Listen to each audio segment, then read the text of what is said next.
Hello student, मैं वरुण अग्रवाल। मैंने अपनी लास्ट वीडियो में आपको द्वय आधारी संबंध के प्रकारों के बारे में समझाया था। ठीक, अभी उन्हीं पर आधारित कुछ और उदाहरणों के माध्यम से हम द्वय आधारी संबंधों के प्रकारों को समझने का प्रयास करते हैं। जैसे अपने एक उदाहरण लिया, यदि n धन पूर्ण संख्याओं का समुच्चय है, यदि जो n है कैसा है, धन पूर्ण संख्याएं। धन पूर्ण संख्याएं कौन सी होती हैं? जो एक से स्टार्ट होती हैं। किससे स्टार्ट होती हैं? एक से। 1 2 3 4 5 6 7 8 अप टू कहां तक? अनंत तक। तो इस तरह की संख्याएं कौन सी हैं? धन पूर्ण संख्याएं। इन धन पूर्ण संख्याओं को हम प्राकृतिक संख्याएं भी बोल सकते हैं। क्या बोल सकते हैं? प्राकृतिक संख्याएं। तो हमसे बोला है n धन पूर्णांक संख्याओं का समुच्चय है और n में संबंध r, जो n है उसमें जो संबंध r है वो इस प्रकार परिभाषित है कि किस प्रकार परिभाषित है कि x माइनस वाई, यानी n में से हमने दो संख्याएं चुनी, एक का नाम x एक का नाम y, और दोनों का घटा दिया यानी x माइनस वाई किया, और x माइनस वाई करने पर हमें एक नई जो संख्या प्राप्त हुई वह 3 से विभाज्य है। यानी हमारे जो संबंध दे रखा है r किस तरीके का है, उसके अंदर जो क्रमित युग्म बनेगा x, y, तो x, y में किस तरह का संबंध है कि x माइनस वाई 3 से विभाज्य है, जहां x, y किसके अवयव है? n के। तो सिद्ध करके दिखाना है कि r कैसा संबंध है? तुल्यता संबंध है। तो हम कैसे अपने तुल्यता संबंध को दिखाएंगे? तो तुल्यता संबंध की जब मैंने आपको परिभाषा समझाई थी, तो तुल्यता संबंध की परिभाषा में मैंने आपको बोला था तुल्यता संबंध क्या होता था। तुल्यता संबंध की परिभाषा पर चलते हैं। तुल्यता संबंध होता था वह संबंध या वह द्वयाधारी संबंध जो सम्मित हो, स्वतुल्य हो और संक्रमक हो। वह संबंध जो सम्मित हो, स्वतुल्य हो और संक्रमक हो। तो इस तरह के अगर तीनों संबंधों को रखता हो तो उस द्वयाधारी संबंध को हम तुल्यता संबंध कहते हैं। तो हमें सवाल में तुल्यता संबंध को सिद्ध करके दिखाना है। अब तुल्यता संबंध सिद्ध करने के लिए हमें वो तीन संबंध पहले दिखाने होंगे। कौन कौन से? सम्मित संबंध, स्वतुल्य संबंध और संक्रमक संबंध। तो सबसे पहले हम बात करते हैं किसकी? सम्मित संबंध की। तो सबसे पहले मैंने आपको संबंध लिख के बताया है। संबंध क्या है? संबंध है आपका r, उसके अंदर जो क्रमित युग्म है x, y, और उसमें क्या नियम है कि x माइनस वाई 3 से विभाज्य है, जहां x, y किसके अवयव है? n यानी धन पूर्ण संख्या है। तो ये तो आपको जो दिया हुआ था मैंने उसी को एक लाइन में मैथमेटिकली लिख के दिखा दिया। अब हमें जो प्रूफ करना है उसमें हमारा पहला संबंध सम्मित संबंध पर चलते हैं। सम्मित संबंध क्या होता था? अगर हम पहले अवयव का संबंध, पहला अवयव r संबंध द्वारा दूसरे अवयव से जुड़ा हो, तो अगर हम उन संबंधों के स्थानों को परिवर्तित कर दें, यानी दूसरा संबंध r संबंध द्वारा पहले संबंध से जुड़ जाए, तो ऐसी स्थिति में उस संबंध को हम सम्मित संबंध कहते थे। तो हमें क्या प्रूफ करके दिखाना है? सम्मित संबंध। तो हम देखते हैं हमने क्या बोला। माना दो अवयव चुने x, y, किसके अवयव चुने? n के। ठीक, माना x, y अवयव है n के। इस प्रकार है कि किस प्रकार x माइनस वाई 3 से विभाज्य है। x माइनस वाई किससे विभाज्य है? 3 से विभाज्य है। अगर हम बात करें x माइनस वाई 3 से विभाज्य है, तो x में से जब y को घटाएंगे तो नई जो संख्या मिलेगी वही तो 3 से विभाज्य है। अगर मैं x माइनस वाई में से माइनस कॉमन निकालूं तो क्या सिचुएशन होगी? इस लाइन को मैं ऐसे लिख के दिखा सकता हूं।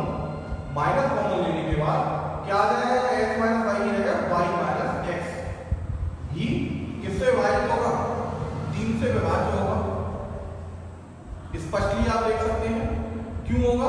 क्योंकि ये x माइनस वाई और माइनस ब्रैकेट के अंदर y माइनस x एक ही है, क्योंकि माइनस का गुणा करने पर हमें x माइनस वाई ही प्राप्त होगा। तो मैंने सिर्फ क्या काम किया? इसमें से माइनस को कॉमन लेके बाहर लिख दिया। तो हम स्पष्टली देख सकते हैं कि माइनस का y माइनस x भी 3 से विभाज्य होगा। अगर इसमें माइनस को हटा दो तो जो 3 भाग दे रहा है वो माइनस में भाग नहीं दे रहा, इस संख्या में दे रहा है। तो चाहे x माइनस वाई में भाग दे तब भी विभाजित है। तो इससे क्या पता चल रहा है? नहीं पड़ता, बस प्रभाव कितना पड़ेगा, जो हमारा परिणाम मिलेगा वो ऋणात्मक मिलेगा। क्या मिलेगा? ऋणात्मक। पर भाग की बात हो रही है, विभाजित तो हो जाएगा ना, तो बस हम इतनी बात कर रहे हैं। तो यहाँ क्लियरली देख सकते हैं, जब माइनस ब्रैकेट में y माइनस एक्स 3 से विभाज्य है, तो y माइनस एक्स भी किससे विभाजित होगा? 3 से विभाज्य होगा। और जब 3 से विभाज्य होगा तो इसका क्या मतलब हो गया? हमने क्या बोला?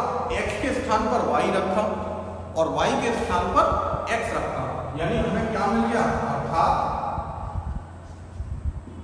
जब x, y अवयव थे r के, तो हमें क्या प्राप्त हो गया? y, x भी अवयव प्राप्त हो गया, किसका? r का। तो हमें संबंध की परिभाषा यही थी, अगर x, y r का अवयव हो, तो यदि y, x r का अवयव हो सके, तो ऐसी स्थिति में वह संबंध सम्य संबंध कहलाता था। तो हम लिख सकते हैं, क्या लिख सकते हैं? संबंध r कैसा संबंध होगा? सम्मित संबंध है, यानी संबंध r सम्मित है। अभी हमारा दूसरा संबंध कौन सा होता था? स्वतुल्य संबंध। कौन सा संबंध? स्वतुल्य संबंध। स्वतुल्य संबंध यानी इंग्लिश में रिफ्लेक्सिव रिलेशन। कौन सा रिलेशन? Reflexive relation. अब रिफ्लेक्सिव रिलेशन क्या होता था? याद करिए, यानी जो समुच्चय हो उसका प्रत्येक अवयव स्वयं के साथ उसी संबंध द्वारा जुड़ा हो। तो यानी कहने का मतलब, अगर हम इस n यानी धन पूर्णांक संख्याओं के समुच्चय में से कोई भी अवयव अगर हम चुन लें, किसी भी अवयव पर यानी प्रत्येक अवयव पर लागू हो जाए, क्या नियम लागू हो जाए? तो खुद के साथ संबंध निकल आए, आर संबंध। यानी कहने का मतलब, पहली बात कैसे प्रूफ करने वाले हैं? माना x अवयव हमने किसका चुन लिया? n यानी धन पूर्णांकों के समुच्चय का। आप मुझे बताइए, अगर मैं x में से x, क्यों? क्योंकि हम क्या लेते थे? r में जो संबंध था दो संख्याओं में, वो किस तरह था? पहले उन दो संख्याओं को घटाते थे, यानी x माइनस y करते थे, और जो नई संख्या आती थी उसे हम 3 से विभाजित करते थे। यही था अपना संबंध था। तो हमने क्या किया? हमें x में ही बात करनी है। किसके साथ बात करनी है? x का संबंध हमें x के साथ करना है, तो हमें x में से ही x को घटाना पड़ेगा। जरा x में से x को घटा के देखिए कितना आएगा। x में से जब हम x को घटाते हैं तो कितना आएगा? 0 आएगा। क्या आएगा? 0। और आप एक बात जानते हैं, जो 0 होता है, क्या खासियत होती है 0 की?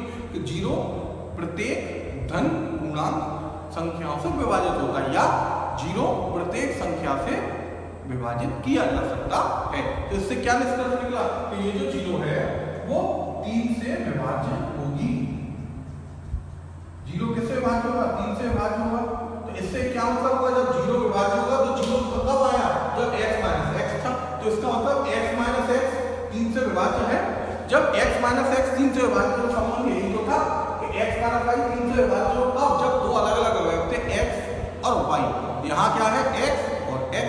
तो x का संबंध x के साथ हो गया। किस तरह से हो गया? कि x माइनस एक्स 3 से विभाज्य है। तो हम क्या लिख के दिखा सकते हैं? हम लिख के दिखा सकते हैं x, अवयव होगा, किसका अवयव होगा? x, अवयव होगा r का। और जब x, r के अंदर उपस्थित है, तो हम कह सकते हैं, क्या कह सकते हैं? संबंध r कैसा होगा? स्वतुल्य है।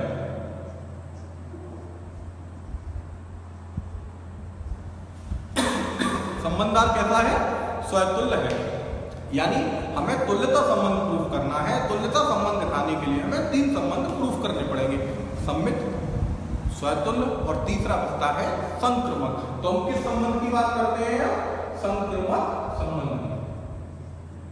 संक्रमक संबंध को इंग्लिश में हम बोलते थे क्या? Transitive relation. ट्रांसटिव रिलेशन क्या कहता था? हमें इसके लिए 3 अवयवों को चुनना होगा समुच्चय में से। तो हमने क्या किया? माना x, y, z अवयव किसके हैं? n के। ठीक, इस प्रकार है कि किस प्रकार हमने चुना? x माइनस वाई 3 से विभाज्य है। x माइनस वाई किससे विभाज्य है? 3 से विभाज्य है। जब x माइनस वाई 3 से विभाज्य है, तो पहले x और y में बनाया, फिर y और z को बनाते हैं। किसमें बनाते हैं? y और z। यानी वाई माइनस जेड भी 3 से विभाज्य है।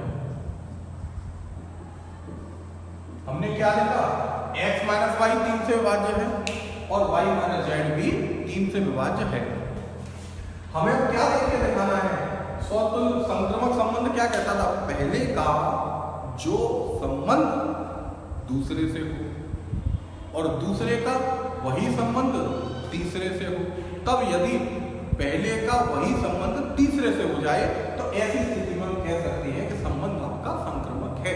तो हम चेकआउट करते हैं पहला और तीसरा संबंध x माइनस जेड, क्या x माइनस जेड 3 से विभाज्य है या नहीं, हम इसको देखते हैं। तो कैसे देखते हैं, क्या मैं x माइनस जेड को इस तरह से नहीं लिख सकता, मैंने यहाँ पर y घटाया और y जोड़ दिया, मैंने जो x माइनस जेड था उसमें y को घटाया और y को जोड़ दिया, यानी x माइनस जेड के हमने y घटाते हुए और y को जोड़ते हुए लिखा उसके साथ।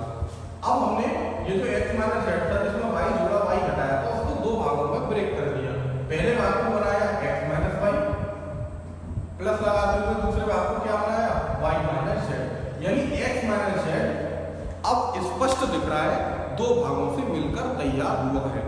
पहला भाग है x माइनस वाई और दूसरा भाग है y माइनस जेड। अभी अगर हम RHS पर ध्यानपूर्वक देखें तो RHS में जो दो भाग है, पहला भाग जो पहले ब्रैकेट में लिखा है x माइनस वाई, क्या 3 से विभाज्य नहीं है? हम ऊपर लिख चुके हैं कि x माइनस वाई 3 से विभाज्य है, यानी ये जो x माइनस वाई है वो 3 से विभाज्य है। अब धन लगाकर यानी ये हमें पता चल गया इतना भाग में 3 से भाग जाता है। अब हम भाग देते हैं y माइनस जेड की बात करते हैं, क्या y माइनस जेड भी 3 से विभाज्य नहीं है? बिल्कुल है। तो यहाँ क्या पता चल रहा है, RHS में जो दो भाग थे, पहला भाग x माइनस वाई वह 3 से विभाज्य है, दूसरा भाग y माइनस जेड वह भी 3 से विभाज्य है। तो RHS पूरा का पूरा पहला भाग भी 3 से विभाज्य, दूसरा भाग भी 3 से विभाज्य, इसका मतलब ये पूरा जो RHS है वो 3 से विभाजित होता है। और RHS किसके बराबर है, x माइनस जेड यानी LHS के। तो जब RHS 3 से विभाज्य है तो हम कह सकते हैं कि LHS भी 3 से विभाज्य होगा। तो हम क्या लिख सकते हैं, this implies that x minus Z भी 3 से विभाज्य होगा। किससे विभाज्य होगा, 3 से विभाज्य होगा। क्यों होगा आप समझिए, क्योंकि RHS जो है वो 3 से विभाजित होता है। आप लिखना चाहो लिख सकते हो x माइनस जेड भी 3 से विभाज्य होगा, क्योंकि यहां समीकरण 1 डालना चाहो और स्पष्ट हो जाएगा, क्योंकि समीकरण 1 का RHS यानी दायां भाग, दायां पक्ष RHS 3 से विभाज्य है। जब RHS 3 से विभाज्य है तो हम कह सकते हैं कि LHS भी 3 से विभाज्य होगा। तो स्पष्टली क्लियर दिख रहा है कि x माइनस जेड भी 3 से विभाजित होता है, यानी हम कह सकते हैं कि x, z किसके अंदर उपस्थित होगा, R के अंदर, यानी R जो संबंध था उसके अंदर उपस्थित होगा। तो संक्रमक संबंध क्या था, अगर x, y किसका अवयव हो, R का, y, z किसका अवयव हो, R का, तो यदि x, z भी R का हो जाए तो कह सकते हैं संक्रमक संबंध है। आप चाहो इस बात को और लिख के दिखा सकते हो, यहाँ इसको थोड़ा सा और चेंज कर देते हैं, अर्थात करके लिख सकते हैं, अर्थात x, y तथा y, z अवयव है R का। तो कौन आ गया यहाँ, x, z अवयव किसका हो गया, R का। तो संबंध कैसा संबंध है, तब संबंध R संक्रमक है।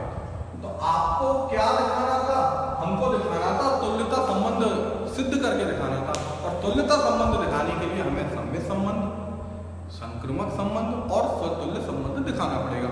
इसमें हमने तीनों संबंधों को दिखाया, सममित भी दिखाया, स्वतुल्य भी दिखाया और लास्ट संक्रमक भी दिखाया। तो इस तरह से अपने तीनों संबंध जब लग रहे हैं तो फाइनली हम क्या कह सकते हैं, उपरोक्त से स्पष्ट है कि, उपरोक्त से स्पष्ट है कि दिया संबंध R कैसा संबंध है, तुल्यता संबंध है। कैसा संबंध है, तुल्यता संबंध है। तो हमने इस क्वेश्चन में क्या सिद्ध करके दिखाया, तुल्यता तुल्यता संबंध है। अभी मैं एक क्वेश्चन और लेता हूं और उसके माध्यम से और थोड़ा सा तुल्यता संबंध को या इन संबंधों को समझने का प्रयास करते हैं। हमारा अगला क्वेश्चन है, यदि R और S समुच्चय A में तुल्यता संबंध हो, यानी कोई समुच्चय दिया है A और उसके अंदर दो संबंध दिए हैं R और S, अलग अलग दो संबंध, और दोनों ही तुल्यता संबंध हैं। कैसे हैं? इक्विवेलेंस रिलेशन है। तो हमको सिद्ध करके दिखाना है कि R और S का यूनियन और R और S का इंटरसेक्शन दोनों A में तुल्यता संबंध है। यानी हमें एक समुच्चय दिया है A, उसके अंदर दो संबंध दिए R और S, और दोनों ही तुल्यता संबंध रखते हैं। और तुल्यता संबंध रखते हैं इसका मतलब R सममित भी होगा, संक्रमक भी होगा, स्वतुल्य भी होगा। इसी तरह से S स्वतुल्य भी होगा, संक्रमक भी होगा और सममित भी होगा। तो हमें जो प्रूफ करना है उसमें इन R और S का यूनियन भी तुल्यता दिखाना है और R और S का इंटरसेक्शन को भी हमें तुल्यता दिखाना है। तो तुल्यता दिखाने के लिए हमें वही तीन संबंधों को प्रूफ करके दिखाना होगा, स्वतुल्य, संक्रमक और सममित। पर संबंध दिखाने से पहले हमें संबंध की परिभाषा में और जाना पड़ेगा। क्या परिभाषा? कि संबंध की क्या परिभाषा होती थी? कि संबंध की परिभाषा होती थी अगर A और B दो समुच्चय हों और उन दोनों का जो कार्तीय गुणन होगा, अगर उनका समुच्चय, उनका उपसमुच्चय संबंध R होता है, तो हमें ये दिखाना है R union S, R intersection S, A में तुल्यता संबंध है। तो इसका मतलब A क्रॉस A के उपसमुच्चय हैं या नहीं। तो पहले हम संबंध दिखाने से पहले, द्वैआधारी संबंध दिखाने से पहले हम ये जांच करेंगे कि R यूनियन S और R intersection S A cross A का उपसमुच्चय है या नहीं। यानी मैंने क्या बोला है, आपको क्या प्रूफ करके दिखाना है कि A क्रॉस A का उपसमुच्चय R यूनियन S और R इंटरसेक्शन S है या नहीं। तो कैसे हम दिखाने वाले हैं? क्योंकि R, S किसके उपसमुच्चय हैं? A क्रॉस A के। क्यों? क्योंकि साफ साफ लिखा है R और S दोनों ही A के अंदर तुल्यता संबंध है। इसका मतलब ये होगा कि A क्रॉस A का उपसमुच्चय R होगा और A क्रॉस A का उपसमुच्चय S होगा। जब हमें ये क्लियर पता है R और S के अंदर जितने भी अवयव आने वाले हैं वो A क्रॉस A के अंदर आएंगे, तो क्या हम ये नहीं कह सकते कि R इंटरसेक्शन S के अंदर जो अवयव आएंगे, सोचिए कौन से होंगे? R के अंदर किसके अवयव है? A क्रॉस A के। R में जितने भी अवयव हैं वो सारे A क्रॉस A में उपस्थित हैं। S में भी जितने अवयव हैं वो सारे A क्रॉस A में उपलब्ध हैं। तो जब R इंटरसेक्शन S की बात करेंगे तो कौन से अवयव आएंगे इंटरसेक्शन में? जो R में हो और जो S में हो, दोनों में कॉमन हो। तो दोनों में जब कॉमन होंगे तो क्या गारंटी से A क्रॉस A में नहीं होंगे? बिल्कुल होंगे। तो हम कह सकते हैं कि R इंटरसेक्शन S उपसमुच्चय होगा किसका? A क्रॉस A का। साथ ही R यूनियन S पर बात अगर हम करें तो R के सारे अवयव A क्रॉस A में है, S के सारे अवयव A क्रॉस A में है। यानी R और S बना ही A क्रॉस A से है, तो उनका यूनियन निकालेंगे तब भी हमें जो अवयव प्राप्त होंगे वो सारे के सारे किस पर पहुंच जाएंगे? A क्रॉस A में। तो इन दो बातों से क्या क्लियर होता है? यहाँ ये क्लियर होता है कि R इंटरसेक्शन S हो चाहे R यूनियन S हो, ये दोनों ही A क्रॉस A के उपसमुच्चय हैं। और जब उपसमुच्चय हैं तो इसका मतलब क्योंकि A क्रॉस A में है तो इसे हम द्वैआधारी संबंध कह सकते हैं। अब यहाँ तक तो बात हो गई कि R इंटरसेक्शन S और R यूनियन S ये कैसे संबंध है? द्वैआधारी संबंध है। अब जब द्वैआधारी संबंध है तो द्वैआधारी संबंध नहीं प्रूफ कराया, उसने पूछा है क्या ये तुल्यता संबंध है? तो तुल्यता दिखाने के लिए हमें आपको तीन संबंध दिखाने होंगे, पहले स्वतुल्य, संक्रमक और सममित। तो चलते हैं एक एक करके। पहले हम बात करते हैं स्वतुल्य यानी रिफ्लेक्सिव रिलेशन की। किसकी? स्वतुल्य संबंध। स्वतुल्य संबंध क्या होता था? खुद का संबंध किसके साथ हो, यानी अगर हम अवयव चुने समुच्चय का तो प्रत्येक अवयव का संबंध स्वयं के साथ होना चाहिए। तो देखते हैं, तो एक ही अवयव को चुन लेते हैं क्योंकि हमने माना x अवयव है किसका, a का।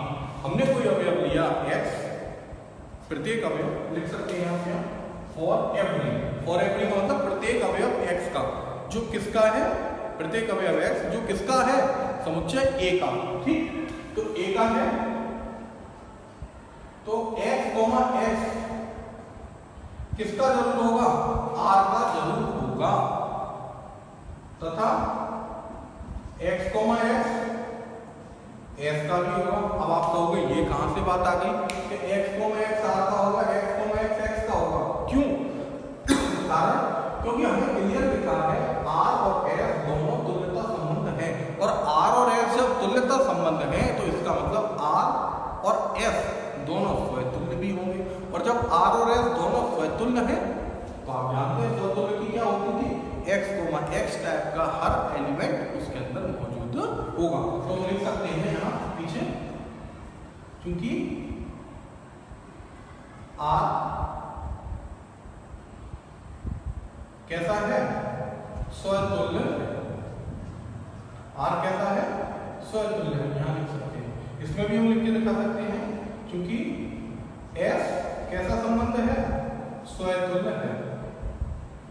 ठीक, अभी यहां से एक बात और आपको क्लियरली दिखाई दे रही है कि x, x r के अंदर भी मौजूद है और x, x s के अंदर भी मौजूद है। क्या r इंटरसेक्शन s में, इंटरसेक्शन क्या था, दोनों के कॉमन, तो कॉमन का मतलब x, x r में भी है, x, x s में भी है। तो इससे क्या स्पष्ट होता है कि x, x किसमें जरूर होगा, इसके इंटरसेक्शन में जरूर होगा। क्यों होगा, क्योंकि इंटरसेक्शन में कॉमन आते हैं, तो x, x दोनों में उपस्थित है, तो हम कह सकते हैं r इंटरसेक्शन s के अंदर x, x टाइप का अवयव जरूर होगा। दूसरी बात, यूनियन में क्या होता था, किसी को छोड़ते नहीं है, तो आप जानते हैं x, x आएगा गारंटी के साथ किसके अंदर, इसके यूनियन के अंदर। तो हम लिख सकते हैं तथा x, x किसका भी अवयव होगा, इसके यूनियन का होगा। तो हमारी अब परिभाषा क्या थी स्वतुल्य की, कि अगर a कोई समुच्चय है और उसका कोई, इसका प्रत्येक अवयव जो हो वो किस टाइप का हो, तो खुद के साथ संबंध हो। तो आप देखिए खुद के साथ संबंध हो रहा है, इंटरसेक्शन में भी मौजूद है, और खुद के साथ संबंध यूनियन में भी मौजूद है। तो हम लिख सकते हैं, क्या लिख के दिखा सकते हैं कि r इंटरसेक्शन s तथा r यूनियन s कैसे है, स्वतुल्य संबंध है। एक साथ हमने दोनों को लिख दिया, एक साथ हमने कितनों को लिख दिया, दोनों को दिखा दिया, यूनियन को भी दिखा दिया और इंटरसेक्शन को भी दिखा दिया। आप चाहें पहले सिर्फ यूनियन को दिखा दीजिए, लास्ट में जाकर फिर बाद में इंटरसेक्शन को दिखा दीजिए, हमने एक साथ ले लिया है। अभी हम बात करते हैं कौन से संबंध की, संक्रमण संबंध, इंग्लिश में ट्रांसटिव सिमेट्रिक रिलेशन। कौन सा रिलेशन, सिमेट्रिक रिलेशन। अब सिमेट्रिक रिलेशन में क्या होता था, हमें x, y अगर x, y कोई अवयव है किसी संबंध में, तो यदि y, x भी संबंध में हो जाए उसी संबंध में, तो कह सकते हैं कि संबंध कैसा होगा, आपका सममित होगा। तो चेकआउट करते हैं। सबसे पहले हमने दो अवयव मान लिए x, y, किसके मान लिए, a के, समुच्चय a के दो अवयव चुने x, y, ठीक है, तथा x, y हमने माने अवयव है r यूनियन s के, और x, y एक साथ दोनों सवालों को लेके चलते हैं r इंटरसेक्शन s के। हमने कहा x, y यूनियन में भी मौजूद है। क्यों, क्योंकि यूनियन को हम ऊपर दिखा चुके हैं। यूनियन क्या होता था, a क्रॉस a का उपसमुच्चय होता था। अगर x, y a के अंदर उपस्थित है तो उनमें संबंध जरूर होगा, यानी x, y टाइप का अवयव जरूर होगा। तो x, y जब a क्रॉस a में होगा तो हो सकता है r यूनियन s में हो और r इंटरसेक्शन s में हो। अब हमें क्या दिखाना है, सममित। सममित में क्या होना चाहिए, अगर x, y r union s में है तो हम प्रूफ करेंगे कि y, x भी r यूनियन s में उपस्थित होगा, और y, x r intersection s में होगा। तो चेकआउट करते हैं या नहीं। तो x, y पहले इसकी बात करता हूं, यूनियन की। x, y जब यूनियन में है तो यहां क्या लिख सकते हैं, x, y r में हो सकता है, या x, y किसमें हो सकता है? एस में हो सकता है। क्यों? क्योंकि यहाँ क्लियर पता है यूनियन में कौन से अवयव आते हैं। यूनियन में आते हैं या तो वो पहले में हो या दूसरे में हो या दोनों में हो। तो x, y आर में हो सकता है, x, y एस में हो सकता है या दोनों में हो सकता है। तो हमने तो क्या बोल के चले, x, y चाहे आर में हो चाहे x, y एस में हो। ठीक। और यहां से कंडीशन बनाए तो क्या कंडीशन बनेगी? तथा तो इसको हम बाद में लेके चलेंगे। एक काम करते हैं, अभी हम इसकी बात नहीं करते, ठीक है। सिर्फ हम किसकी फोकस करते हैं? सिर्फ अभी हम बात करते हैं यूनियन की। तो यहाँ क्लियर है x, y आर में है, x, y एस में है। तो जब x, y आर में है तो क्या y, x आर में नहीं होगा और y, x एस में नहीं होगा? बताइए क्यों? गारंटी से होगा।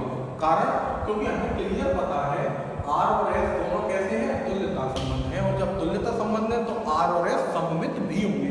जब हमें पता है आर और एस सममित है तो आर और एस जब सममित है तो x, y अगर आर का है तो y, x भी आर का होगा।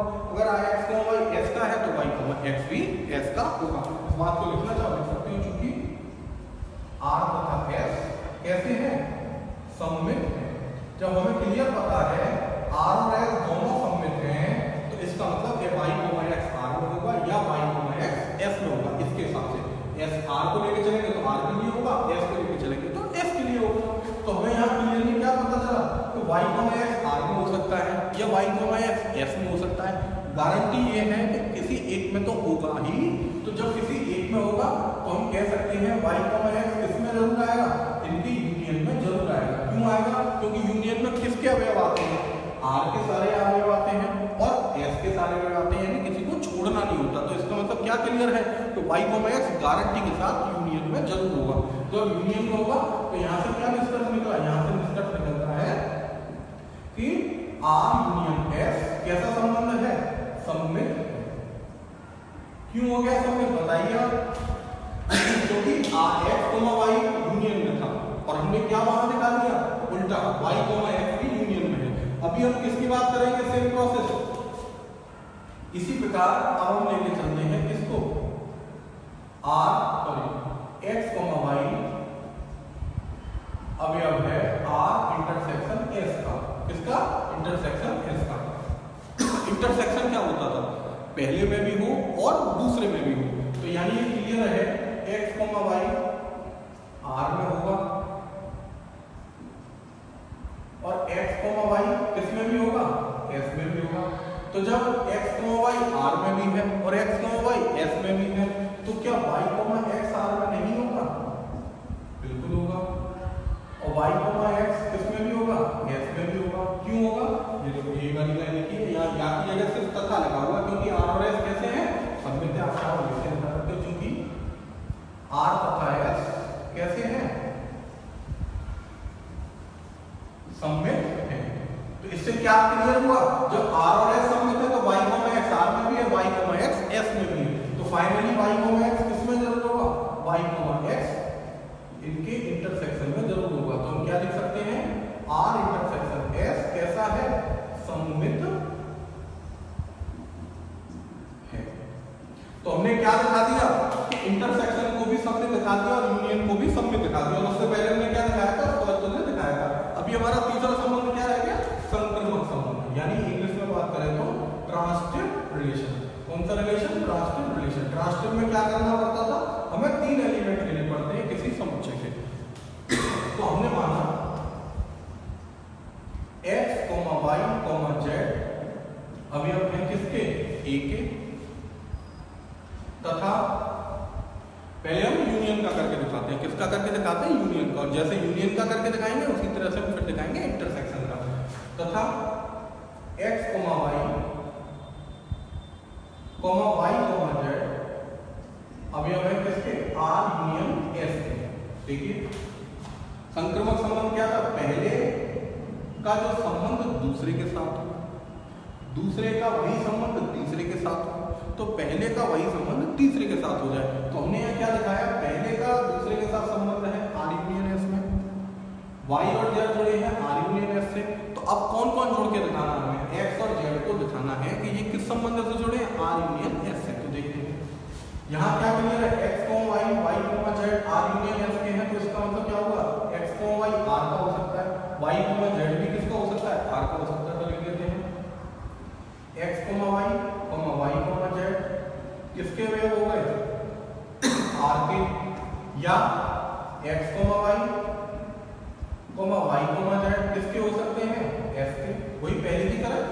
तो यूनियन में है तो ये दोनों अवयव या तो आर में हो सकते हैं या एस में हो सकते हैं या कोई एक एक हो सकता है जैसे भी सिचुएशन हो। तो हमें ये पता है जब x, y, z आर के हैं, x, y, z आर के हैं तो आर कैसा संबंध है? तुल्यता संबंध है। क्लियर पता है? जब आर तुल्यता संबंध है तो आर संक्रमक भी होगा। जब आर संक्रमक होगा तो इसका मतलब x, z किसमें जरूर उपस्थित होगा? आर में उपस्थित जरूर होगा। या अभी हम s में बात करें तो हमें s के बारे में भी पता है। s क्या है? s भी तुल्यता है। जब s तुल्यता है तो s संक्रमक भी होगा। जब s संक्रमक होगा तो हम कह सकते हैं कि x, z किसके अंदर भी उपस्थित होगा? s के अंदर भी उपस्थित होगा। यहाँ लिख के दिखा सकते हो क्योंकि r तथा s क्या है? संक्रमक है। कैसे संबंध है? संक्रमक संबंध है।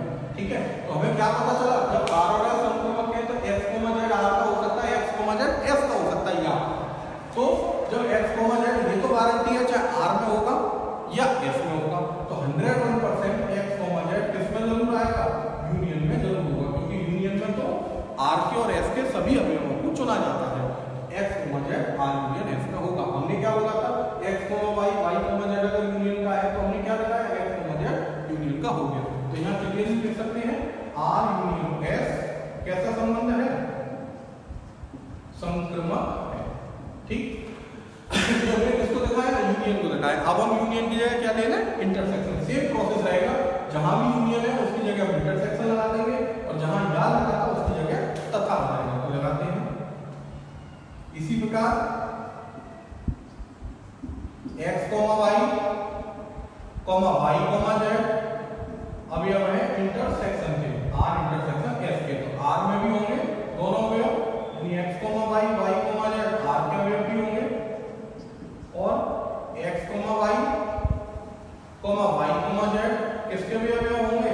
s के भी अवयव होंगे। तो हमने ये देखा x, y, z r का है तो x, y, z r का था तो r संक्रमक था। तो यहाँ x, z किसमें जरूर उपस्थित होगा? r में जरूर उपस्थित होगा। इसी तरह से x, y, z r का था तो s का था तो s संक्रमक था तो x, z s का था। तो यहाँ लिख सकते हैं x, z किसका अवयव जरूर होगा? s का अवयव जरूर होगा। लिख के दिखाना चाहो लिख सकते हो r तथा s कैसे हैं? संक्रमक है। तो हमें पता है जब r और s संक्रमक है तो गारंटी से x, z r में भी होगा तथा x, z s में भी होगा। इसका मतलब x, z r में भी है और x, z s में भी है। तो इसका मतलब x, z किसमें जरूर होगा? इन दोनों के इंटरसेक्शन में जरूर होगा। तो यहाँ क्या पता चला?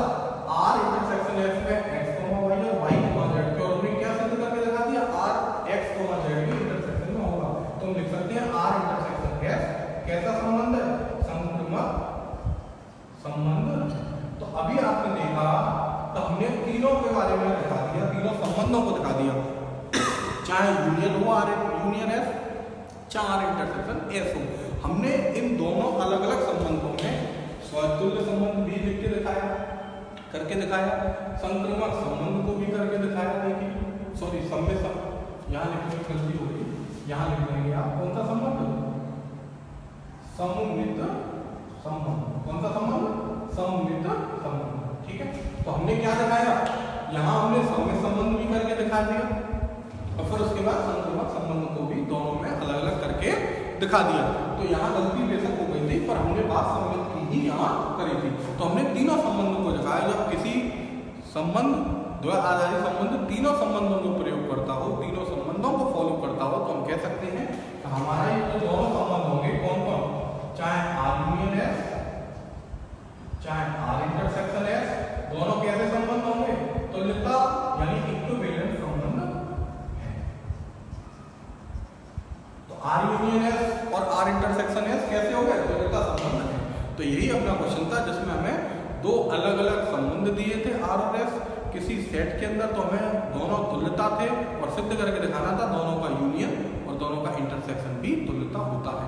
तो इस तरह से मैंने अपने आज इस वीडियो में आपको दो उदाहरणों के माध्यम से तुल्यता संबंध क्या होता है और सम्मित संबंध, संक्रमक संबंध, स्वतुल्य संबंध क्या होते थे उनके बारे में हमने चर्चा करी। अपनी नई वीडियो में कुछ नए टॉपिक, कुछ नए सवालों के साथ मिलूंगा। तब तक के लिए नमस्कार।